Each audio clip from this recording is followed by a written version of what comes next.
ती बापावर लक्ष ठेवून नसते हल्ली. शेतकरी बापाची हृदय हेलावून टाकणारी कथा. टोमॅटोचं पीक गेलं हातून, माल खपलाच नाही तालुक्याला. कवडी मुलाने माल विकला, गाडी भाडे फक्त वसूल झालं. पोरीला मोबाईल घेऊन देणार होतो, स्मार्टफोन पाहिजे तिला आता.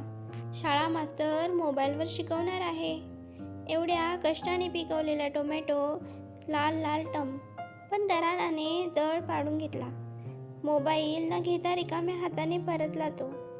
तेव्हापासून तो एकटा बसून राहत होता. धाकट्याला सायकल पण घ्यायची होती. आता पुनश्च हरिओम. पोरांची काही हौस करता येत नाही. जन्माला तरी का घातलं पोरांना आपण? हे सगळं असह्य झालंय आता. संपवून टाकावं सारं. शेतातलं चिंचेचं झाड आहेच, दोर नेऊन ठेवलाय. पण पोरीचं लक्ष आहे बापावर. सारखी पाळतीवर असते दिवसभर. शेतात असते, तिथंच बसून अभ्यास करते. पण आज संधी आहे. पोरगा पोरगी दोघं शाळेत गेलेत. कसला तरी निकाल आहे. न्याहारी करून तो शेतात सटकला. जाताना बायकोला म्हणाला, पोरं घरात बघायची सवय झाली, नसली की घर खायला उठते नाही. बायको भाबडी बिचारी नवऱ्याकडे बघून फक्त हसली. हळूच आई बाबाच्या फोटोला नमस्कार केला. दारासमोरच्या एकमेव म्हशीच्या पाठीवर हात फिरला आणि तो निघाला. आता माघार नाही. शेतात येऊन एकदा पूर्ण शेत फिरला. काळीभोर माती, सुपीक. कधी जादाचं खतपाणी मागत नाही. आईच ती भरभरून दानपदरात टाकते. आपणच करंडे. चिंचेच्या झाडाला दोर बांधला.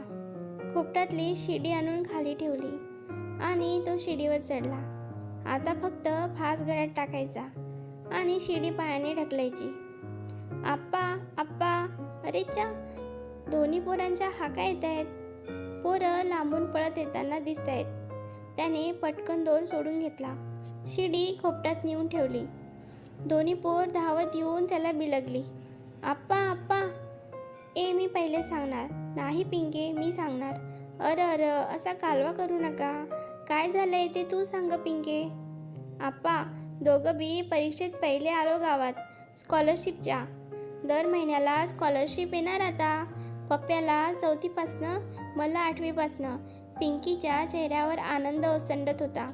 आणि आप्पा, या पप्पाला की नाही शाळेतर्फे सायकल बक्षीस मिळाली. पप्प्या आनंदाने नाचत होता. ए, सायकल सायकल! आणि तुझं काय?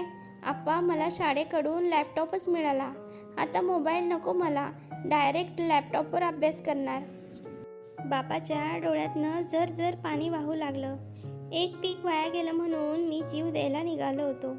पण सोन्यासारखे हे पिकं मी विसरलो. आपल्याच घरातलं तारलेलं. दोन्ही पोरांना त्यानं पोटाशी धरलं. डोळे उपरण्याने पुसत म्हणाला, पोरांनो, शिका, मोठे व्हा. ह्यो बाप कायम तुमच्या पाठीशी राहील, किती बी संकट आलं तरी. पप्प्या आणि पिंकीच्या गालावर आज टोमॅटोचं पीक आलं होतं. तर मित्रमैत्रिणींनो, कथा कशी वाटली मला कमेंट बॉक्समध्ये नक्की सांगा. आणि चॅनलला लाईक, शेअर, सबस्क्राईब करायला विसरू नका. धन्यवाद.